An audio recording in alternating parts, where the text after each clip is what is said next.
Buenas tardes, hermanos. Buenas tardes ya.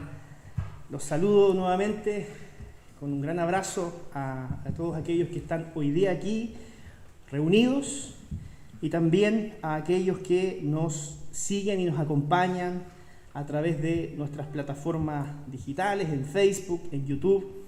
Son varias las personas que a la distancia están congregados con nosotros. Hoy estamos en tiempos de grandes decisiones en nuestro país. Y como el Señor siempre nos sorprende, en su gracia Él ha querido y en su providencia que conversemos sobre esto.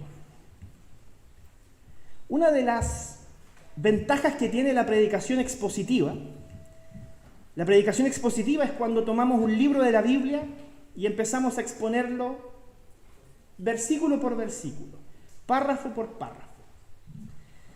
Me hubiese encantado haberme saltado esta parte en este contexto en el que nos estamos viviendo, pero el Señor ha dispuesto que su pueblo hoy día pueda conversar sobre asuntos que están en el diálogo, en la palestra de nuestra nación, y que nosotros lo vemos en nuestros lugares de trabajo, en nuestras familias, lo vemos a través de los medios de comunicación.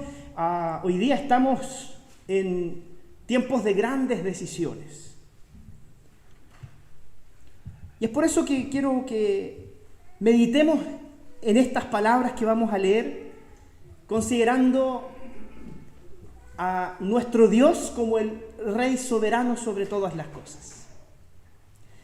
Y para eso voy a pedirle por favor que usted pueda abrir su Biblia en Primera de Pedro, capítulo 2. La semana pasada conversamos hasta el verso 12. Hoy día vamos a leer desde el verso 13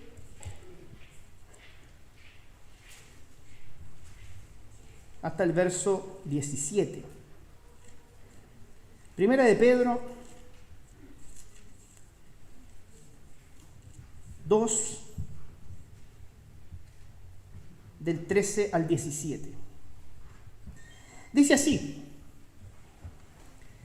por causa del Señor, someteos a toda institución humana, ya sea al rey como a superior, ya a los gobernantes como por él enviados para castigo de los malhechores y alabanza de los que hacen bien.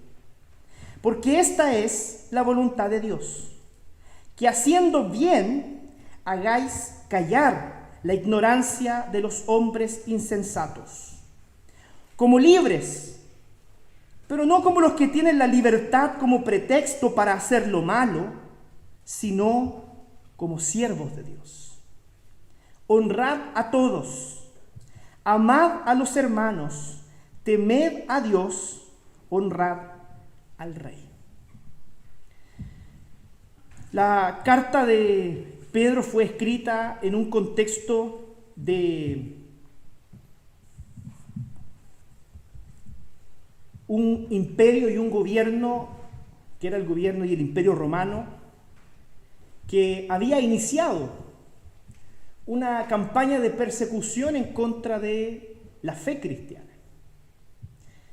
Principalmente porque los cristianos, yo me imagino que usted sabía acerca de esto, eran perseguidos porque el emperador romano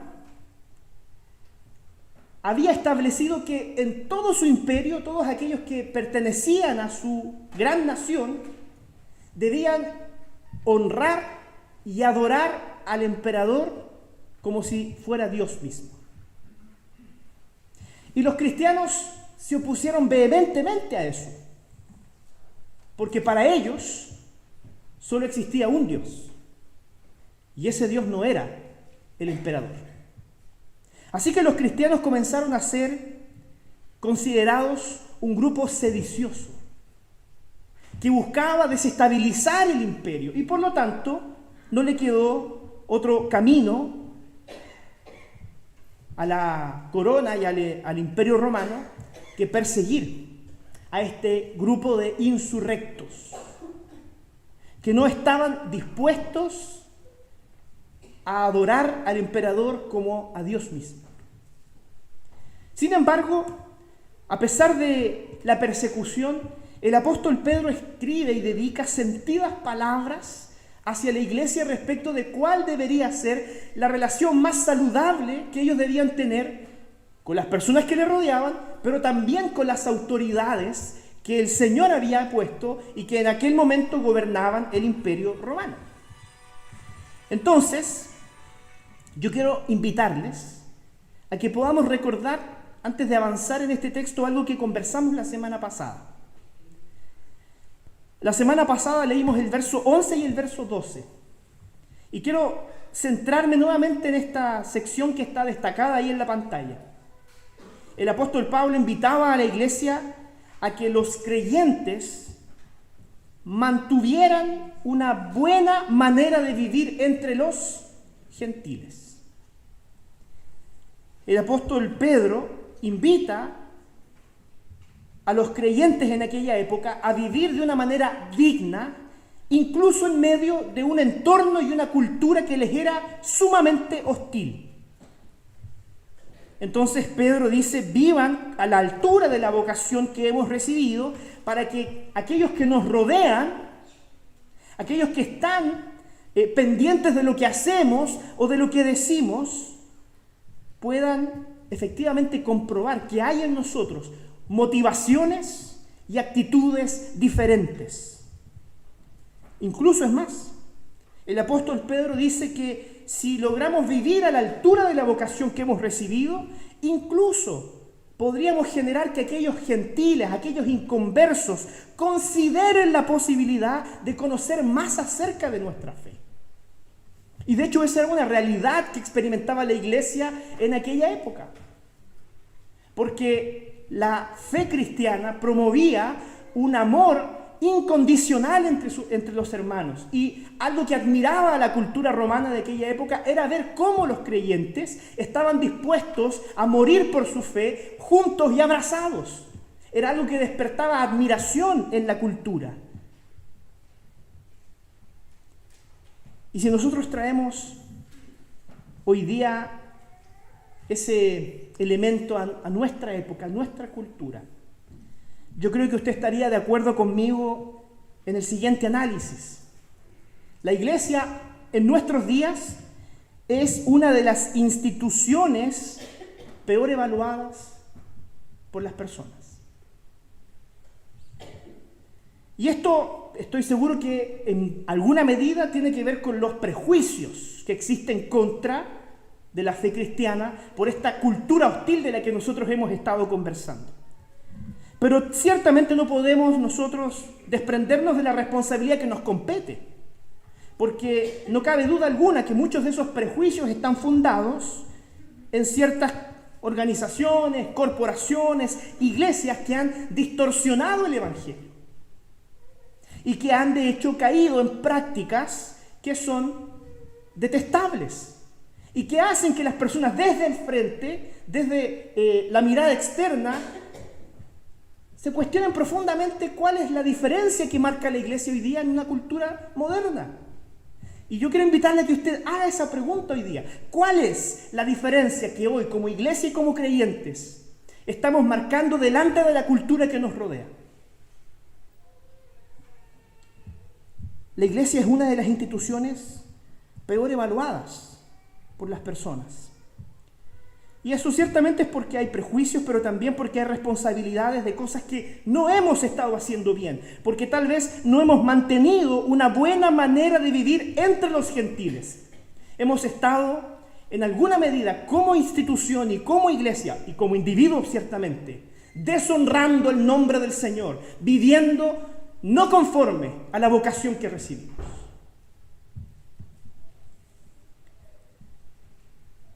Sin embargo, a pesar de que existen muchas iglesias y personas que tal vez no están obrando bien, tampoco podemos desconocer que existen otras muchas iglesias y otros muchos creyentes que sí han intentado y han estado tal vez a la altura de la vocación que recibieron. Sí hay iglesias que han logrado cumplir su papel de ser sal, de ser luz en el mundo, alentando a las personas desanimadas, alimentando a las personas necesitadas, abrigando a la gente que lo necesita, visitando enfermos, visitando reos, restaurando matrimonios. No cabe duda alguna que en muchos sentidos la iglesia ha sido una bendición para la ciudad que nos rodea. Pero el apóstol Pedro hoy día quiere llevar a meditar más en profundidad sobre esto. La marca de un discípulo de Cristo debe ser la siguiente: responder con actos, con acciones de bondad delante de las acusaciones injustas. Porque en aquella época, cuando la iglesia era perseguida, se inventaron muchas cosas acerca de la iglesia. Incluso se decía en los entornos gentiles y romanos que los creyentes eran caníbales, porque se comían el cuerpo de su Salvador, porque confundían la cena, que era el memorial, el sacramento que recordaba el cuerpo y la sangre del Señor. Lo confundían, decían, miren, estos se comen a su Salvador. Y existían muchos prejuicios y empezaron a surgir una serie de malinterpretaciones malintencionadas sobre lo que hacían los creyentes.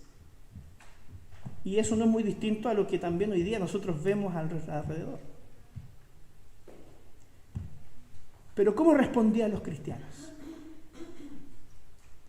¿Cómo ellos reaccionaban delante de aquellas acusaciones injustas?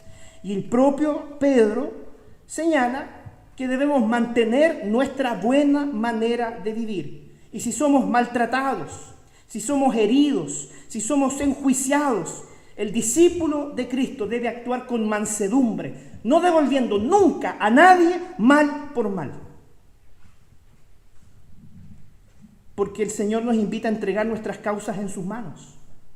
El Señor nos invita a que aprendamos a confiar en la justicia divina y que efectivamente no tomemos por nuestras propias manos la venganza, porque llegará el día en que Dios pondrá todas las cosas en su debido orden.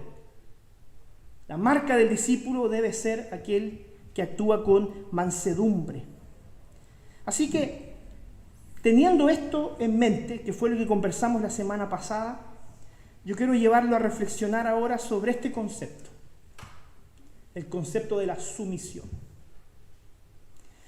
Y el texto que acabamos de leer, que es un texto polémico y que ha dado para muchos análisis, dice lo siguiente al inicio: por causa del Señor, someteos a toda institución humana. Quiero destacar esto que está al inicio. Por causa del Señor, por razón de nuestro Dios, porque a Él le parece justo y porque a Él le parece sano, debemos someternos a toda institución humana. Y aquí está el gran problema hoy día. Tal vez puede usted coincidir o no con mi análisis, pero muchos de los grandes problemas políticos, sociales, que han enfrentado a nuestra nación en el último periodo han sido principalmente porque no hemos estado dispuestos a vivir sujetos los unos de los otros. Porque la sumisión es un antivalor. La sumisión que enseña la Biblia es contracultural. Y es algo que está arraigado profundamente en nuestro corazón. Pedro nos presenta un principio sumamente resistido. El principio de la sujeción, el principio de la sumisión, está absolutamente puesto a un lado en la escala de valores de la sociedad que nos rodea. Y Pedro está hablando específicamente de las autoridades constituidas hoy. Pero yo quiero ampliar el rango porque estamos hablando de la relación con las autoridades. Y las autoridades no solamente las que están hoy día en el gobierno, no solamente es el poder ejecutivo, no solamente es el poder legislativo, no son solo los ministros, los gobernadores, los alcaldes, sino también son todo tipo de autoridad. Y ahí podemos nosotros incluir incluso la autoridad de carabineros, de las policías, Incluso yendo más específico, la autoridad que tienen sobre nosotros los jefes en nuestro trabajo, o los directores e inspectores en nuestro colegio, en nuestro liceo, o los profesores en nuestra propia universidad. Incluso es más, son los padres, son las madres, que tienen autoridad sobre los hijos en el contexto de la familia. Este texto no solamente se refiere a cómo yo me relaciono con el poder ejecutivo y el presidente, sino cómo me relaciono en general con aquellas personas que el Señor ha puesto sobre autoridad y a las cuales yo debo aprender a sujetarme. Y este principio es sumamente difícil de practicar porque además en nuestra cultura occidental es altamente ofensivo oír la expresión sujétate a otra persona.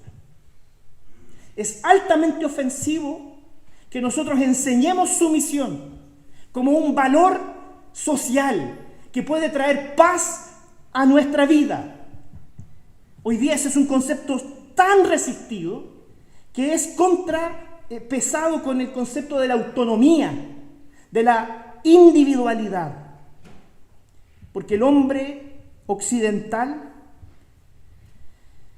tiene un terrible miedo a hacer lo que otra persona le dice que debe hacer.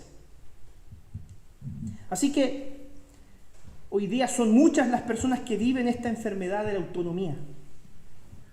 Y esta enfermedad los enfrenta, los confronta con cualquier tipo de autoridad. Con el jefe de la empresa, con los gobernantes electos, porque usualmente en nuestro corazón nos gusta someternos a aquellas personas con las que concordamos. Pero si no concordamos con ellas, entonces la sumisión se nos hace muy difícil. Y yo estoy pensando en los hijos respecto de sus padres. Por ejemplo, ¿cuánto le cuesta a un corazón de un hijo someterse a la autoridad de su padre o de su madre cuando el padre le dice o la madre le dice que haga algo con lo cual él no concuerda? ¿Cuántos padres aquí no han tenido sumas peleas en sus casas a causa de esa autonomía que está en el corazón de los niños? Y ciertamente esto no es gratuito. Esto tiene razones que alimentan la autonomía en el corazón de mujeres, de hombres, de jóvenes, de adolescentes y de niños. ¿Por qué hoy día nos cuesta tanto hablar de sumisión? ¿Por qué hoy es tan ofensivo hablar de sujetarnos los unos a los otros y de someternos a nuestras autoridades, cualquiera que ellas sean?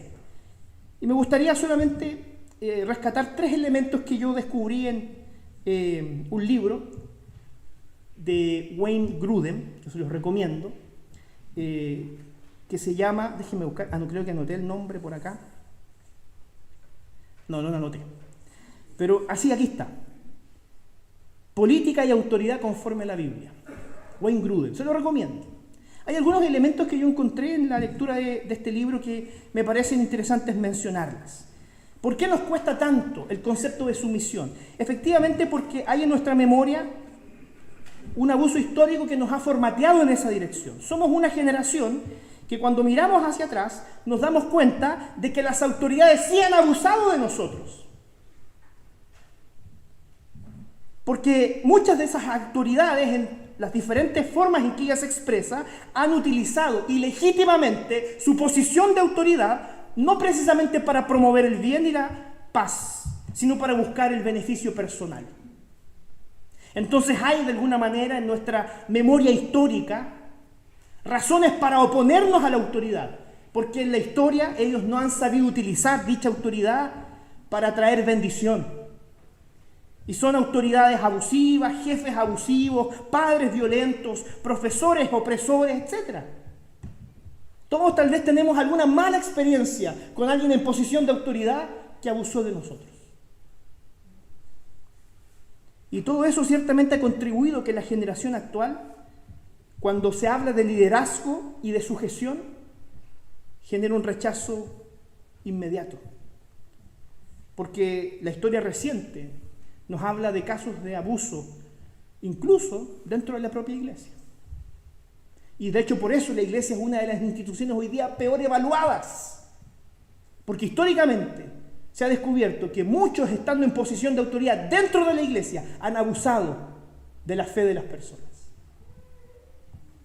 Pero no solo eso, sino que también Wayne Grudem comenta acerca de los cimientos de la cultura. Nuestra cultura occidental está hoy día fundada en el pensamiento de tres principales pensadores: Marx, Freud y Nietzsche.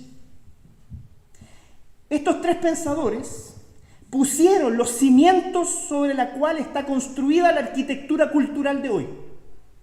Nuestra sociedad contemporánea está altamente influenciada por el pensamiento de estos tres autores.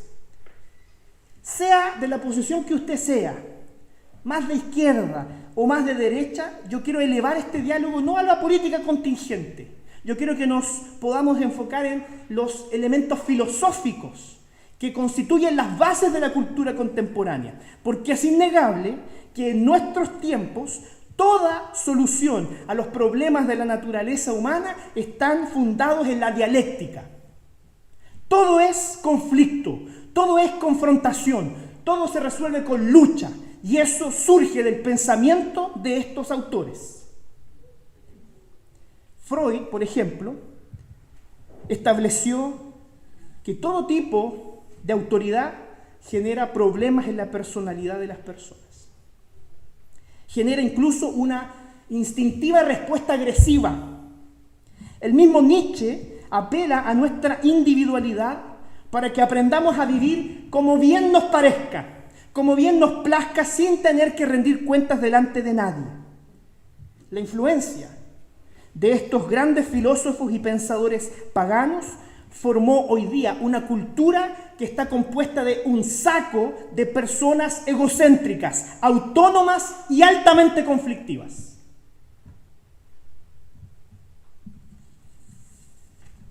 ¿Por qué? Porque aunque usted no haya leído siquiera una línea de lo que estos pensadores escribieron, la cultura hoy día está basada en su pensamiento, en sus premisas, e influyen incluso en nuestra vida. Y es por eso que hoy día el Señor nos permite tomar un tiempo para parar y pensar cuál es la estructura de valores que más ha incidido e influenciado en nosotros. ¿Cuál es la escala de valores de la fe cristiana? Y cuánto tal vez hemos sido influenciados por la arquitectura cultural en el pensamiento que hoy día sostenemos. Y lamentablemente, queridos hermanos, si con tristeza hemos comprobado cómo los problemas sociales y políticos contingentes han enfrentado a hermanos en la fe y los han incluso puesto en trincheras de batalla, es porque la cultura, con su arquitectura, ha moldeado más nuestra mente que el Evangelio de Cristo Jesús. Y eso tiene que cambiar. Nosotros tenemos que rendir nuestra mente a los pies de Cristo Jesús, porque la propia Biblia señala que cada uno de nosotros debemos llevar todo pensamiento cautivo a los pies ¿de quién? A los pies de Cristo.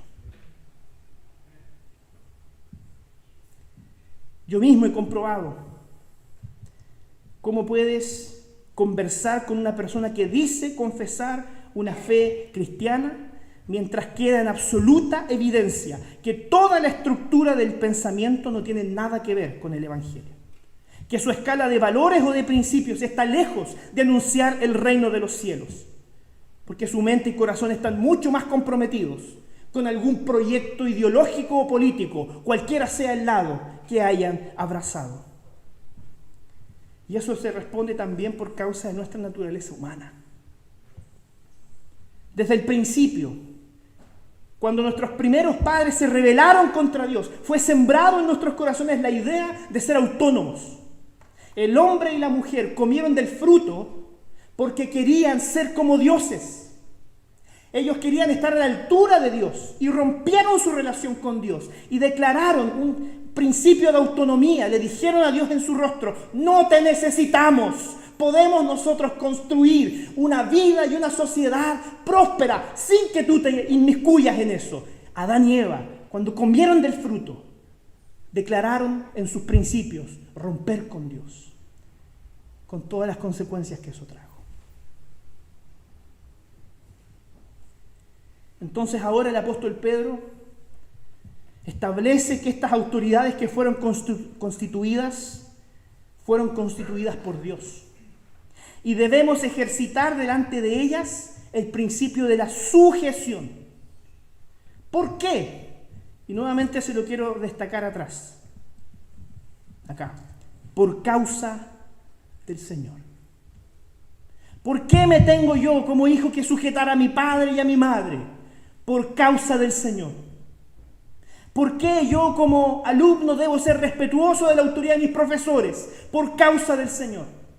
¿Por qué yo como ciudadano, si un carabinero me para en la calle, tengo que respetar su autoridad? Por causa del Señor.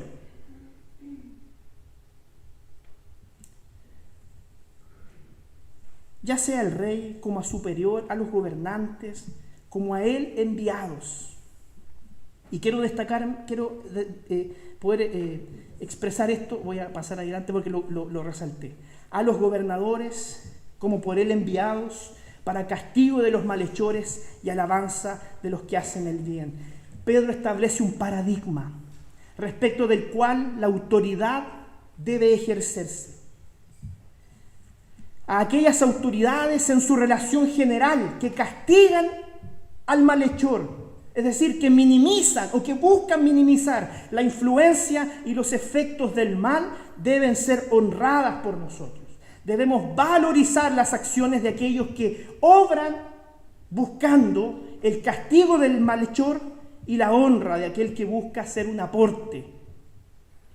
Fíjense que este texto no establece una base para someternos a una autoridad, cualquiera que ella sea, ya sea el gobierno, ya sea en la iglesia, ya sea en la familia, única y exclusivamente porque concordamos con lo que ellos dicen o piensan. El texto no dice eso. Sométete a toda autoridad que concuerde con lo que tú piensas. Sujétate a toda autoridad que piense lo mismo que tú piensas. El texto no dice eso. No lo dice. La única posibilidad legítima de no someternos a nuestras autoridades sería en situaciones en que se produzca una inversión del paradigma que Pedro está enseñando. Fíjense el paradigma, es muy sencillo. En general, las personas que ostentan autoridad deben perseguir el siguiente objetivo: castigar el mal, hacer disminuir la influencia del mal, y por otro lado también alabar y honrar a los que hacen el bien. Eso es como norma general. Los creyentes debemos someternos a toda autoridad que funcione medianamente en base a esta estructura. La única razón legítima por la cual los creyentes pueden no someterse a la autoridad es cuando esto se invierte. Porque históricamente ha pasado. La única razón legítima para no someternos a una autoridad es cuando el paradigma de Pedro se invierte. Cuando vemos a una autoridad que honra a los malhechores y que castiga a los que hacen el bien, el discípulo de Cristo está obligado a oponer resistencia a esa autoridad.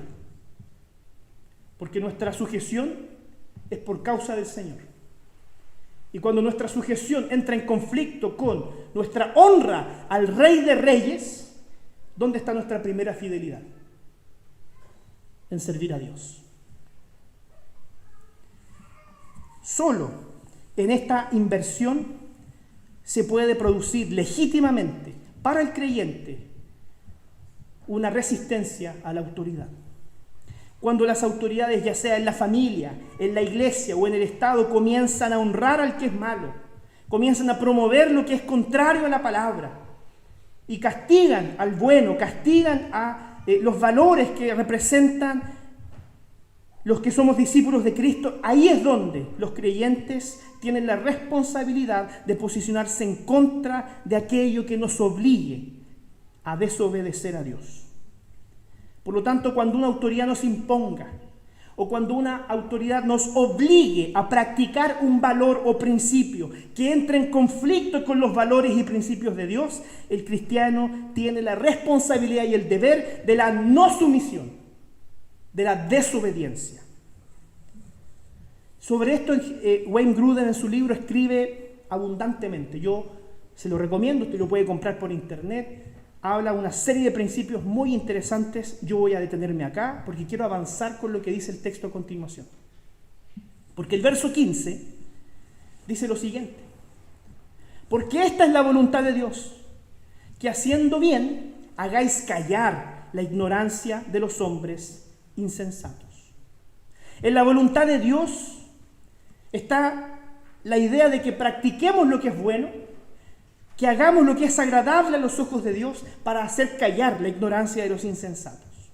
Esto está ligado a lo que vimos también la semana pasada, que es el hecho de que aun cuando usted o yo padezcamos injusticias, debemos responder al mal con el bien. Aun cuando tengamos que padecer a causa de la hostilidad de la cultura, debemos mantener nuestra integridad y nuestra santidad delante de Dios. Lo dijimos la semana pasada. Si nos ocupamos primero de conservar nuestra integridad y santidad delante de Dios, Dios mismo se encargará de cuidar nuestra reputación delante de los insensatos, delante de aquellos que se oponen a la fe. Incluso el propio apóstol Pedro, en el capítulo 3, que lo vamos a ver más adelante, lo enseña explícitamente. Dice: no devolviendo mal por mal, ni maldición por maldición, sino por el contrario, bendiciendo, sabiendo que fuisteis llamados para que heredéis bendición. Eso incluso puede ser calificado como un eco de lo que Dios establece en el pacto con Abraham. Abraham fue llamado para hacer bendición entre las naciones. El Señor le dijo a Abraham: donde quiera que tú vayas serás bendecido, donde quiera que tú estés habrá prosperidad. La misión del pueblo de Dios es bendecir y no maldecir.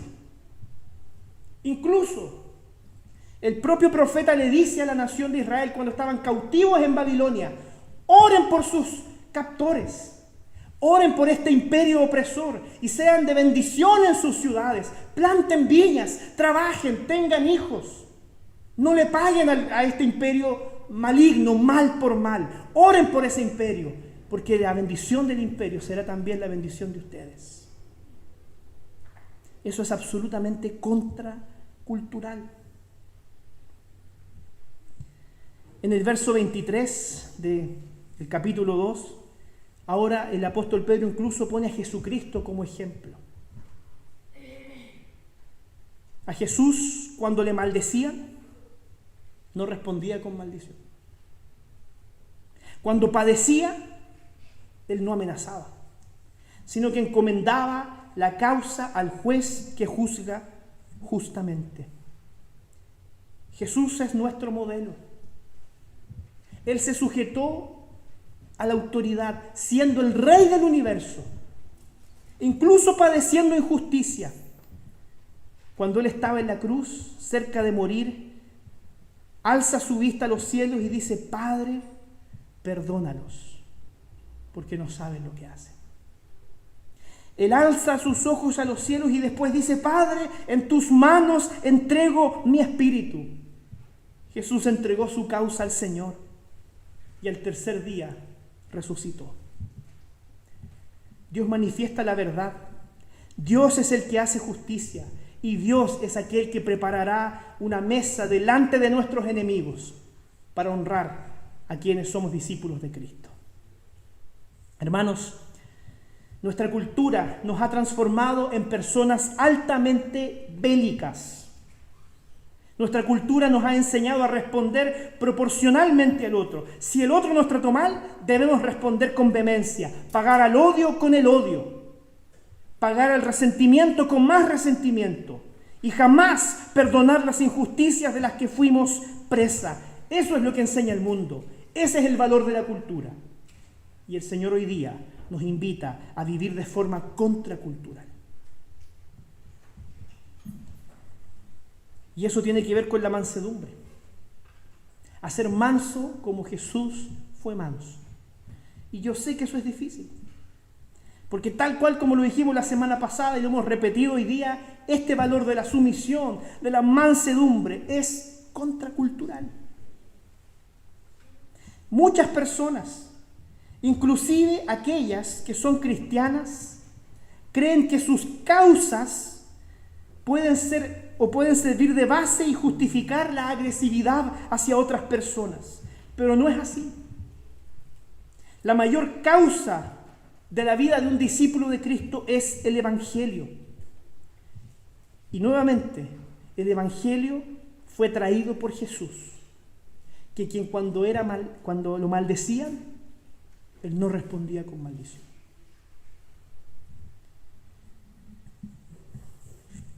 Déjenme citarles 3 ejemplos históricos. Probablemente usted reconozca alguna de estas caras. En las últimas décadas hemos sabido de hombres y de mujeres que vivieron tras el principio de la mansedumbre y la sumisión. Martin Luther King, conocido por su resistencia pacífica, procuraba decir la verdad sin agresividad. Decir la verdad sin agresividad. Incluso cuando sus discursos eran altamente resistidos, con odio y con resentimiento, él permaneció firme, sabiendo que quien juzga justamente es Dios. Hombres que defendieron la reivindicación de los derechos de la raza negra sin nunca incitar al odio o atentar contra sus propios enemigos. Yo solamente quiero que usted note lo siguiente: la diferencia entre el movimiento de los derechos civiles de Martin Luther King y los que nosotros vimos hace un par de años atrás. Vea la diferencia de los medios utilizados. Uno influenciado por el Evangelio, el otro influenciado por la cultura moderna. Nelson Mandela, al salir de la cárcel en la que él estuvo encerrado injustamente, dijo que si él no tenía la capacidad de perdonar a quienes le habían hecho mal, entonces él seguiría siendo un prisionero. Seguiría siendo prisionero de su odio y de su rencor. Él salió de la cárcel en donde estuvo injustamente preso y decidió perdonar a sus opresores, para luego pasar a ser una autoridad sobre todos, y no solo sobre los que tenían el mismo color de piel que él. Todos conocemos el resto de la historia. Un líder que procuró gobernar no solo para los de su raza, podría haberlo hecho. Llegando al poder, podría haber usado el poder para vengarse de quienes fueron sus opresores, y él no hizo tal cosa. No quiso oprimir a quienes lo dañaron. Él decidió ser un líder para todos y no solo para los de su sector. Y tal vez no le suene la cara de esta mujer, pero si usted busca en Google el ángel de Varsovia, aparecerá el rostro de Irena Sendler. Ella era una activista polaca que durante la Segunda Guerra Mundial trabajó en un gueto, en el gueto de Varsovia. Y profundamente influenciada por la fe que había recibido de sus padres a través de este ángel de Varsovia, más de 2.500 niños salvaron su vida de la cámara de gas. Ella salvó la vida de 2.500 niños que estaban condenados a morir en un campo de concentración nazi. Ella, en vez de concentrar sus energías en responder al mal con el mal, concentró sus energías en responder a la injusticia con bondad, colocando en riesgo incluso su propia vida para salvar la de otros. Cuando uno mira historias así, a mí jamás nadie me podrá decir que el Evangelio no trae bendición. Cuando uno mira lo que el Evangelio ha hecho en el corazón de muchos hombres, yo mencioné algunos, hombres y mujeres, uno descubre que la fe ha tenido siempre históricamente la capacidad de traer paz, prosperidad y bendición. Y ese mismo Evangelio que sembró paz y prosperidad en años anteriores sigue teniendo el mismo poder hoy para sembrar en nuestros corazones paz y prosperidad en medio de la nación dividida en la que estamos. Abracemos el Evangelio y vivamos en pos de estas verdades que el Señor nos ha enseñado, para que así, como decía el texto anteriormente, hagamos el bien en medio de los gentiles, incluso cuando ellos murmuren en contra de nosotros.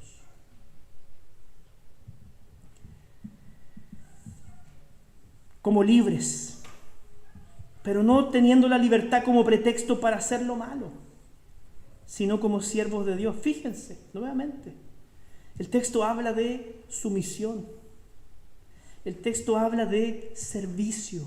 Esa es la vocación del Hijo de Dios. Esa es la vocación del creyente. Fuimos librados de la esclavitud del pecado, ya no más para vivir bajo la tiranía del pecado, sino para ser libres de tal forma que voluntariamente sirvamos a nuestro prójimo. Y parece una paradoja, porque la perspectiva de Pedro ser libres es tener la capacidad de perdonar. Quienes no tienen la capacidad de perdonar, quienes viven con odio y resentimiento en su corazón, es porque siguen esclavos de su propia naturaleza. La libertad que hallamos en Cristo es una libertad que nos permite perdonar al otro, lavar los pies de nuestros enemigos.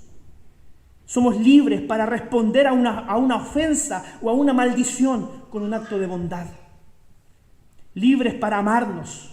Libres para orar por nuestros enemigos, libres para no pagar al otro mal por mal, libres para no difamar al que me difamó, libres para responder con amor a aquel que procura mi mal, libres para perdonar a aquel que me agredió.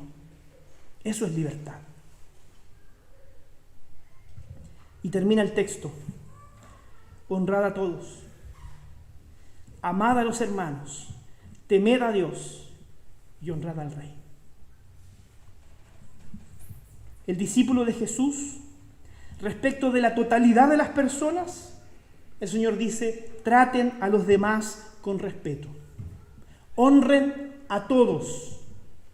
No solo los que concuerdan contigo, no solo los que piensan igual a ti, no solo los que son de tu mismo sector.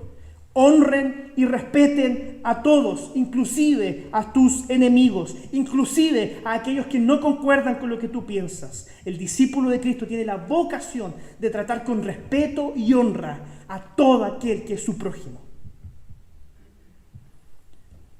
Pero después va un paso más allá. El discípulo de Cristo no solo debe tratar con respeto a su jefe, sino que también a su subalterno. El discípulo de Cristo no solo debe tratar con respeto a quien es el profesor, sino también a aquel que es el auxiliar. No solo a aquellos que están por encima de la cadena de autoridad, también incluso para aquellos que pueden estar debajo de nuestra cadena de autoridad. El discípulo de Jesús es conocido por demostrar respeto y honra a cualquier persona, independiente de su posición. ¿Hemos vivido y practicado ese valor? Amar a los hermanos. Amor, podríamos decir que va más allá del respeto. Si debemos respetar y honrar a todos, independiente de su posición, con nuestros hermanos en la fe, debemos ir un paso más allá. Pedro nos desafía a amar a aquellos hermanos que incluso, yo sé, son difíciles de amar. Aquellas personas que hacen todo lo posible por no ganarse mi amor. El Señor dice: ámalo igual, porque es tu hermano en la fe. Y eso nos lleva al temor de Dios. Honramos a todos, amamos a nuestros hermanos y tememos al Señor. El temor es considerar a Dios como nuestro juez justo, como aquel que hará justicia por nosotros, sin discriminación, ni de posición social, ni de partido político, ni de situación económica. El Señor juzgará sobre todas las cosas. Y el texto termina diciendo, honrad al rey. Y es la misma palabra de la primera línea. Y aquí yo descubrí algo muy interesante. ¿Por qué deberían los creyentes de aquella época honrar al rey?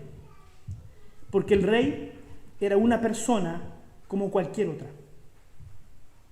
El rey estaba incluido dentro de nuestro deber de tener que honrar a todos. Por lo tanto, ¿por qué el creyente debe honrar y respetar a sus gobernantes? Porque el cristiano respeta a toda persona. No porque los gobernantes sean mejores o circunstancialmente buenos o malos, sino porque sencillamente nuestra vocación es de respeto y honra a todos los demás, inclusive a las autoridades. Si existen personas que deshonran a otros por considerarlos inferiores, la Biblia también nos dice que pueden existir personas que deshonren a otros sencillamente por considerar que están por encima de ellos. Ninguno de esos extremos representa el valor bíblico de la sumisión y de la honra. Porque nuevamente quiero volver a recordarles lo que Pedro citó acerca de Jesucristo. Cuando a Jesús lo maldecía, él no respondía con maldición. Cuando él padecía, él no respondía con amenazas. Él encomendaba su causa al que juzga justamente. Quiero, para terminar, dejarles 3 preguntas para pensar y practicar durante la semana. Primero, ¿es usted una persona conocida por honrar a todos? No solo aquel que está en posición de autoridad o de superioridad social, sino incluso aquellos que muchas veces son invisibles, como tal vez un auxiliar de aseo en el trabajo o en el lugar donde estudiamos. Una marca de todo y cualquier cristiano es que en medio de una cultura de odio y de resentimiento somos llamados a esparcir una semilla de honra y de respeto mutuo. Si nosotros no hacemos la diferencia, ¿qué vamos a esperar de la cultura que nos rodea? Si nosotros no somos capaces de, al llegar a cualquier lugar, saludar a esa persona que puede estar cumpliendo la humilde función de limpiar el piso por el que yo camino, ¿qué voy a esperar de la cultura entonces? Que ni siquiera considera eso como un valor.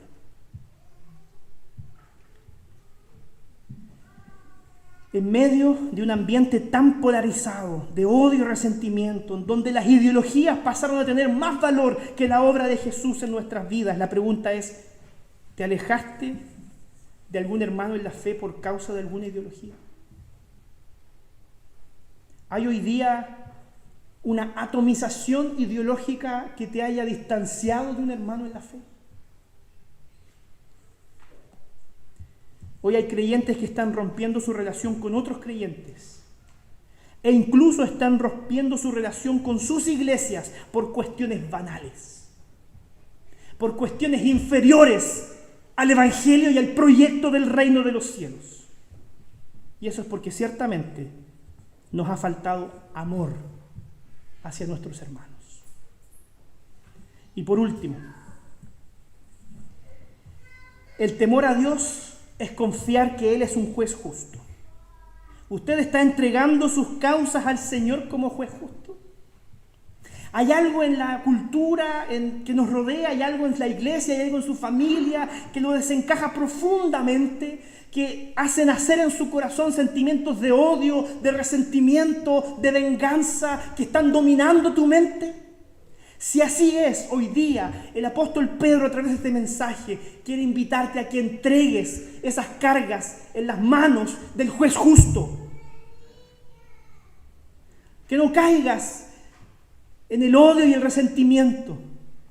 Que procures honrar y amar a tu prójimo, sabiendo que un día y un buen día llegará el Señor y pondrá todas las cosas en orden. No habrá injusticia de la cual hayas sido testigo o de la cual tú hayas sido víctima, de la cual el Señor no vaya a cobrar. El Señor algún día pondrá las cosas en orden. Entreguemos nuestras causas al Señor. Quiero invitarle a que me acompañe en un tiempo de oración para pedirle perdón al Señor y rogar su ayuda en esta tarea de sumisión que no es sencilla, menos aún en los tiempos en los que estamos viviendo. Padre Celestial, todos nosotros queremos comenzar pidiéndote primero perdón, porque somos hijos de una cultura de la autonomía, de la individualidad, del egocentrismo, que nos ha permeado. No tenemos, Señor, ningún problema en reconocer cómo la cultura que nos rodea ha moldeado nuestro carácter y nos ha invitado a actuar de formas contrarias a las que tú quieres que tus hijos actúen. No tenemos problema en reconocerlo, pero nos duele profundamente, Señor. Me duele, Señor, ver mi inconsistencia. Me duele, Señor, ver en mi corazón sentimientos de odio, de resentimiento, de animadversión hacia lo que nos rodea o hacia personas.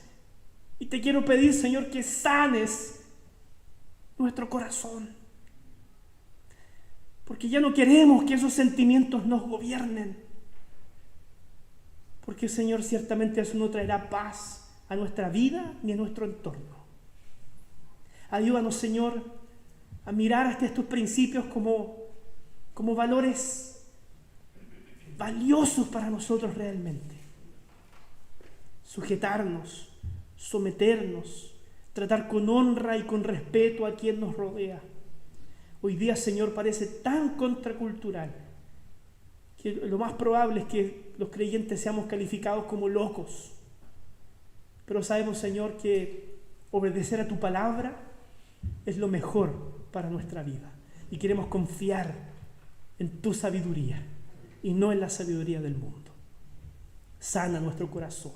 Perdona, Señor, nuestros pecados y capacítanos para ser una iglesia que pueda traer bendición a nuestra ciudad, que podamos ser creyentes que produzcan bendición donde quiera que estemos, en nuestro hogar, en nuestro vecindario, en nuestro lugar de trabajo, en donde estudiemos, donde quiera que vayamos, que podamos, Señor, actuar de buena manera para incluso hacer callar a la ignorancia de aquellos que se oponen a nosotros. Persevera con nosotros, Señor. Sigue trabajando en nuestro corazón. Sigue perfeccionándolo conforme al ejemplo de Cristo. Te lo ruego, Padre, por los méritos de Él, de aquel que es nuestro Salvador, de Cristo Jesús. Amén.